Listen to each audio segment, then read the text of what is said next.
The torch flames danced like demons against the Kansas sky, casting shadows that would never leave Cole's memory. He had sworn an oath to protect, but tonight his badge felt heavier than iron shackles. The crowd's voices rose like a fever, drowning out reason, drowning out mercy. Ella's eyes found his through the chaos, 14 years old and already condemned by fear, disguised as righteousness. She was just a girl, he whispered to the wind, but the words dissolved like smoke. The posse had already decided her fate, and Cole's silence would become his eternal wound. The first drops of rain struck the dusty main street like bullets, each one carrying the weight of unspoken accusations that had been festering in Millbrook for weeks. Deputy Cole Matthews stood on the weathered porch of the sheriff's office, watching the townspeople gather beneath the amber glow of lanterns that swayed like hanged men in the evening wind. Their faces, usually familiar and kind, had transformed into something he barely recognized. Masks of fear and righteous anger that made his stomach turn with a sickness he couldn't name.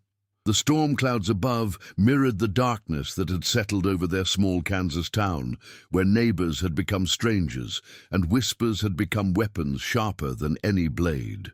Sheriff Hawkins had ridden out to Dodge City 3 days ago, leaving Cole alone with a badge that felt more like a burden than authority.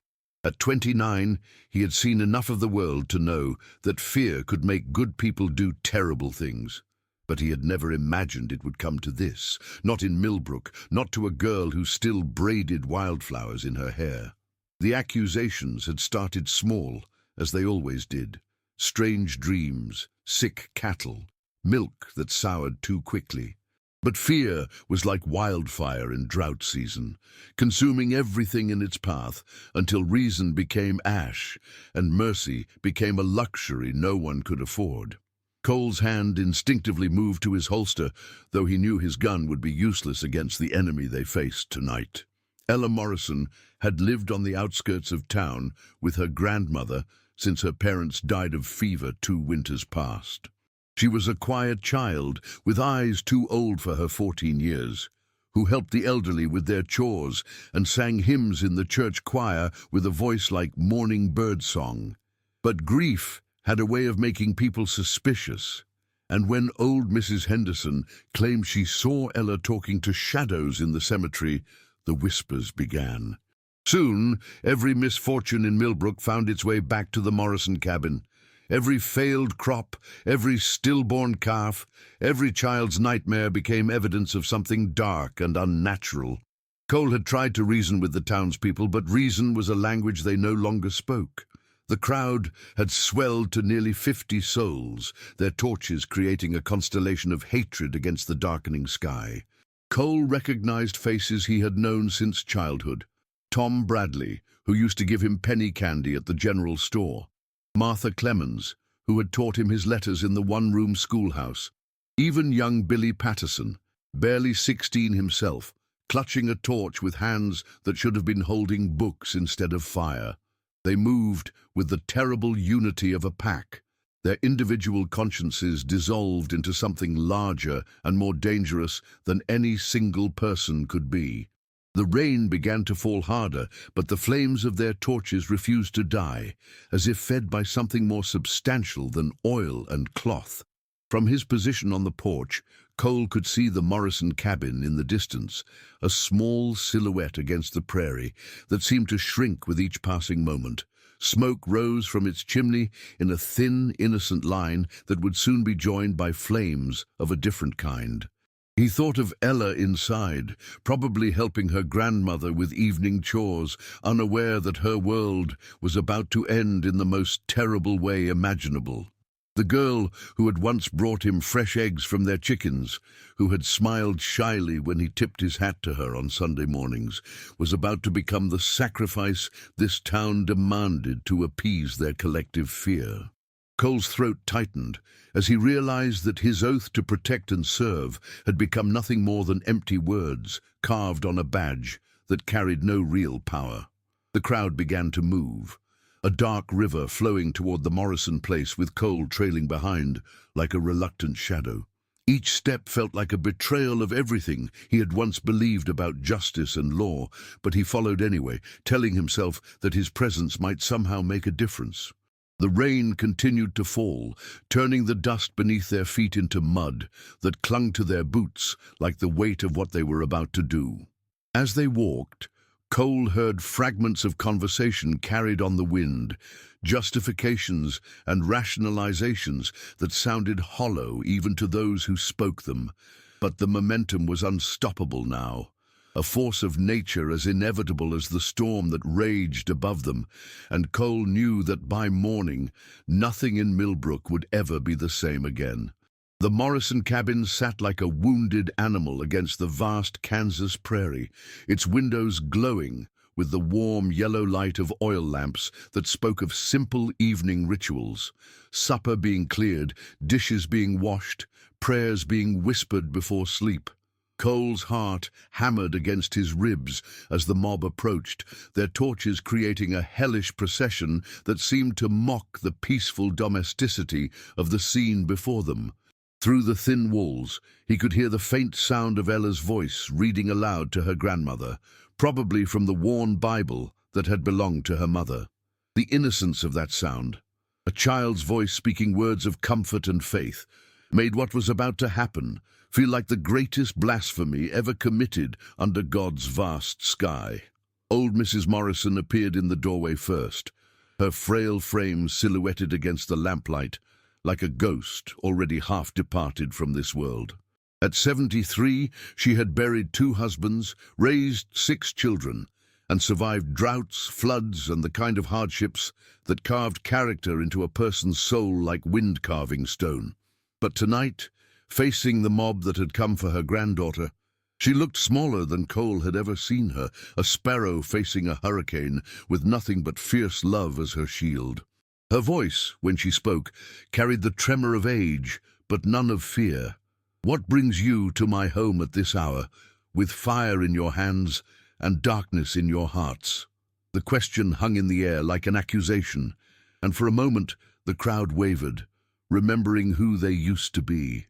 Ella emerged from behind her grandmother like a flower blooming in shadow, her dark hair braided with ribbons that her mother had given her years ago. At 14, she stood on the threshold between childhood and womanhood, her face still soft with youth, but her eyes holding depths that spoke of loss and resilience beyond her years. She wore a simple blue dress that her grandmother had sewn from fabric saved for special occasions, and around her neck hung a small silver cross that caught the torchlight and threw it back like a tiny star. When she saw the crowd, her hand instinctively reached for her grandmother's arm, but there was no panic in her movement, only the quiet dignity of someone who had already learned that life could be cruel and unfair, but who chose grace anyway.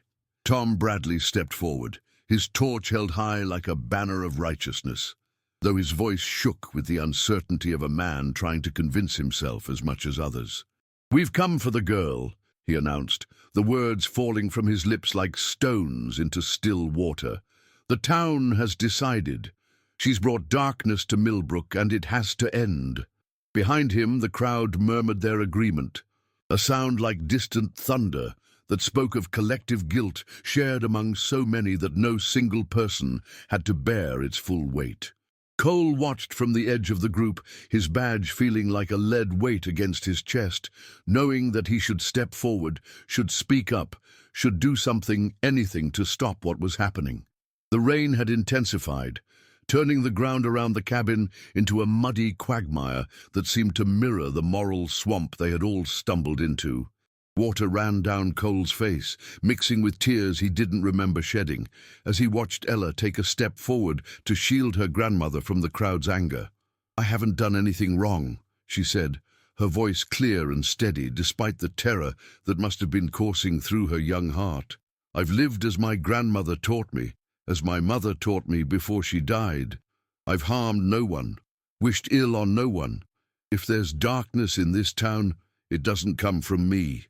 Her words carried the ring of truth that should have shamed them all, but fear had made them deaf to anything but their own desperate need for someone to blame. Martha Clemens, the schoolteacher who had once praised Ella's quick mind and gentle nature, raised her voice above the rain and the crowd's murmur. "Witchcraft isn't always obvious," she declared, though her eyes couldn't quite meet Ella's gaze. "Sometimes it hides behind innocent faces and sweet words. The devil's greatest trick is making evil look like good." The hypocrisy of those words, spoken by a woman who had taught children about kindness and truth, hung in the air like smoke from their torches. Cole felt something break inside him, a sound like glass shattering in his soul, as he realized that the people he had known and trusted his entire life were capable of this kind of willful blindness. The badge on his chest felt heavier than ever, a symbol of authority he didn't possess and justice he couldn't deliver. As the crowd pressed closer to the cabin, their torches casting dancing shadows that made them look like demons in the flickering light, Cole finally found his voice. "She was just a girl," he whispered, the words torn from his throat like a confession. But his voice was lost in the storm, drowned out by the rain and the crowd's growing fervor, and he realized with crushing certainty that his moment to act had already passed. The silence that followed his unheard plea would echo in his mind for the rest of his days, a reminder of the night when good men did nothing and evil triumphed not through strength, but through the collective cowardice of those who should have known better. The flames reached toward heaven like desperate prayers, but God wasn't listening that night in Kansas. Cole stood frozen at the edge of the crowd, his badge heavy as a millstone against his chest, watching the orange tongues devour what remained of innocence in their God-forsaken town. The heat pressed against his face like an accusation, and he could taste the ash of his own cowardice on his tongue. Behind him, the town slept fitfully, windows shuttered tight against the truth they all knew, but refused to speak. The wind carried Ella's final scream across the prairie, where it would settle into the soil and poison the earth for generations to come. He had sworn an oath to protect and serve, but tonight he learned that some oaths crumble like old parchment when tested by fire and fear. The crowd began to disperse as the flames died down, their faces pale and haunted in the dying light. They moved like sleepwalkers, each one carrying a piece of the night's horror in their hearts, a burden that would grow heavier with each passing day. Cole watched them shuffle away, these neighbors and friends who had become something monstrous in the span of a single evening. Mrs. Henderson clutched her shawl tight around her shoulders, her eyes refusing to meet his as she hurried past. Old Tom Miller spat into the dust and muttered something about justice being served, but his voice cracked like a broken bell. The banker's wife wept silently as she walked, her tears cutting clean tracks through the soot on her cheeks. They all knew what they had done, and they all knew they would have to live with it until their dying day.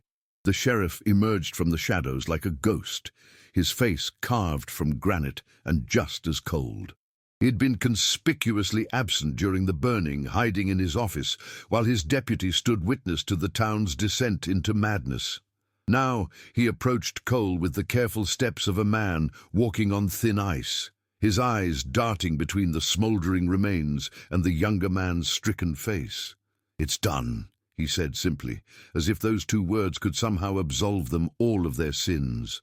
Cole wanted to strike him, to shake him until his teeth rattled, to demand answers for questions that had no good replies. Instead, he stood silent as a tombstone, his hands clenched into fists at his sides, feeling the weight of his badge like a chain around his neck. The prairie wind picked up, scattering the ashes across the barren ground where nothing would grow for years to come. Cole thought of Ella's mother, dead these past 3 years from the fever, and wondered if she was watching from whatever place the dead go to wait. He thought of the girl's father, killed in a mining accident when she was barely 10, leaving her alone in a world that had no patience for orphaned children with strange eyes and stranger ways. The town had taken her in out of Christian duty, but charity had turned to suspicion when the crops failed and the cattle sickened. Fear needed a face, and Ella's had been convenient, young and defenseless and different enough to bear the weight of their collective terror. Now she was gone, and the fear remained, hungrier than ever for its next victim. As the last of the townspeople disappeared into the darkness, Cole found himself alone with the dying embers and the terrible silence that followed violence. The stars above seemed dimmer somehow, as if even heaven had turned its face away from what had transpired. He knelt beside the blackened earth, where Ella had drawn her final breath, his fingers touching the scorched soil that would forever mark the spot where innocence died. The ground was still warm, and he could smell the lingering scent of burned flesh and broken dreams. Tomorrow, the town would wake and pretend that nothing had happened, that justice had been served and order restored. But Cole knew better. He knew that some stains never wash clean, and some silences echo louder than screams. The deputy rose slowly, his knees creaking like old leather, and began the long walk back to town. Behind him, the wind whispered through the ashes, carrying Ella's memory across the endless prairie, where it would haunt the dreams of every soul who had stood by and watched her burn. His badge felt heavier with each step, a reminder of the oath he had broken and the girl he had failed to save.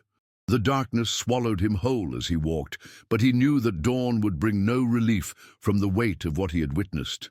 Some nights last forever, and this was one of them, stretching out before him like a road with no end, paved with regret and lined with the ghosts of the innocent dead. Morning came to Kansas like a reluctant witness, pale and hesitant, as if the sun itself was ashamed to shine upon the scorched earth where Ella had died. Cole sat on the steps of the jailhouse, his coffee grown cold in his hands, watching the town wake up and pretend that the previous night had been nothing more than a fever dream. The merchants opened their shops with forced smiles, the women hung their laundry with trembling hands, and the children played in the streets with a desperate kind of normalcy that fooled no one. But the ash still clung to their clothes, and the smell of smoke lingered in their hair, and every mirror in town reflected the hollow eyes of people who had lost something precious in the flames. The deputy had not slept, could not sleep, for every time he closed his eyes, he saw Ella's face in the fire, young and terrified and utterly alone. The sheriff emerged from his office like a man walking to his own execution, his uniform pressed and his badge polished, but his hands shook as he poured his morning whiskey. He had aged a decade in a single night, his hair gone grey at the temples, and his eyes sunken deep into his skull.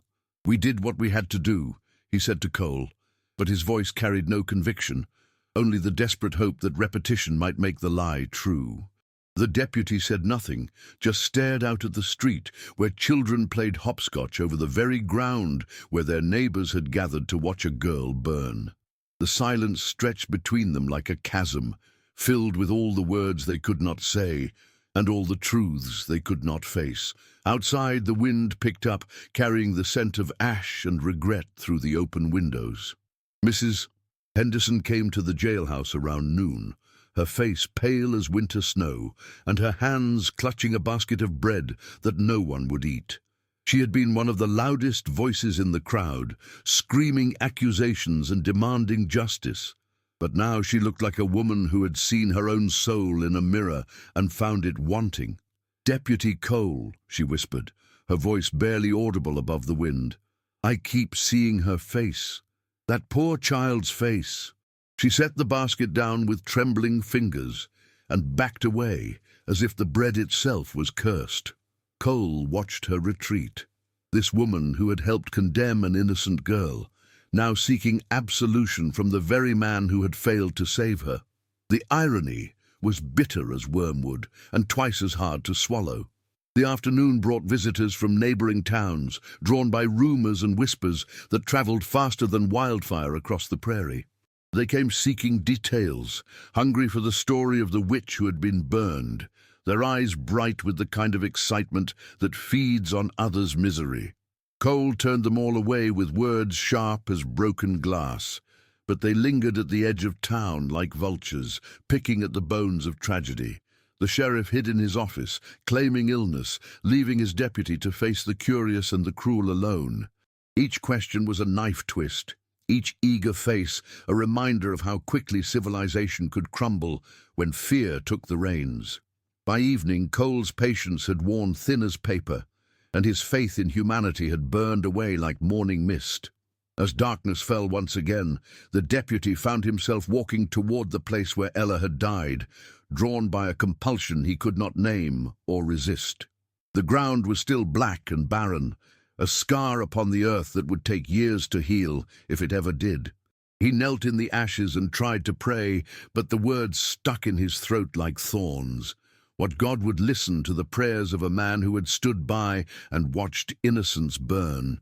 What forgiveness could there be for those who chose silence over courage when it mattered most? The stars above offered no answers, only cold light that illuminated the wasteland of his conscience. Somewhere in the distance, a coyote howled, its voice carrying all the loneliness and loss that words could never express. The wind began to pick up again, scattering the ashes across the prairie like the remnants of broken dreams. Cole closed his eyes and let the dust settle on his face, a baptism of sorrow that marked him as surely as any brand. He thought of Ella's last words, her plea for mercy that had fallen on deaf ears, and wondered if her spirit still wandered this cursed ground, seeking the justice that life had denied her. The deputy knew he would return to this place again and again, drawn by guilt and grief in equal measure, until the day he joined her in whatever realm awaited those who carried the weight of unforgivable sins. The darkness embraced him like an old friend, and for the first time since the burning, Cole felt something approaching peace, though it tasted of ash and regret. 3 months had passed since the burning, but time moved differently in a town haunted by its own sins. Cole walked the streets like a man underwater, his badge tarnished and his spirit broken, watching his neighbors go through the motions of living while their souls withered like flowers in drought. The crops had failed again, worse than before, and the cattle continued to sicken and die as if the very earth itself was rejecting their presence. The townspeople whispered among themselves that perhaps they had been wrong, that maybe Ella had been innocent after all, but such thoughts were dangerous and quickly buried beneath layers of stubborn pride and willful ignorance. The deputy heard their doubts in the spaces between words, saw their guilt in the way they avoided his eyes, but no one spoke the truth aloud, for truth was a luxury they could no longer afford. The sheriff had taken to drinking before noon, his hands shaking so badly he could barely hold his gun, let alone use it. He spoke to Cole in fragments and half-sentences, as if completing a thought might somehow make their shared shame more real. She was just, he would begin, then trail off into silence, staring out the window at the street where children no longer played with the same carefree abandon. The deputy had stopped trying to finish those sentences, knowing that some words were too heavy for mortal tongues to bear. Instead, he watched his superior officer slowly dissolve like salt in rain, becoming less substantial with each passing day, until he seemed more ghost than man. The badge that had once meant everything to both of them now felt like a millstone, dragging them deeper into an ocean of regret with each breath they took. Mrs. Henderson had stopped coming to church claiming illness, but Cole knew the real sickness was in her soul, not her body. He had seen her standing at her window in the early morning hours, staring out at the place where Ella had died, her face carved from marble and just as cold. The other women whispered that she talked to herself now, carrying on conversations with empty air, asking forgiveness from someone who could no longer grant it. The deputy understood her madness, for he felt it creeping into his own mind like frost on a window, spreading slowly but surely until everything was covered in a thin layer of ice. Sleep brought no relief, only dreams of fire and screaming, and waking hours were filled with the phantom scent of burning flesh that no amount of wind could carry away. The traveling preacher who came through town that autumn took one look at the scorched earth and the hollow-eyed people and declared the place cursed, shaking the dust from his boots as he hurried away. His words spread like wildfire through the surrounding counties, and soon no one would trade with them, no one would marry their daughters or hire their sons. The town began to die slowly, like a plant cut off from water and light, its buildings growing shabby and its streets empty of all but the most desperate souls. Cole watched it all with the detached fascination of a man observing his own funeral, knowing that he was as much a part of the decay as anyone else. The badge on his chest had become a symbol not of law and order, but of complicity and cowardice. A reminder that good men who do nothing are often worse than evil men who act.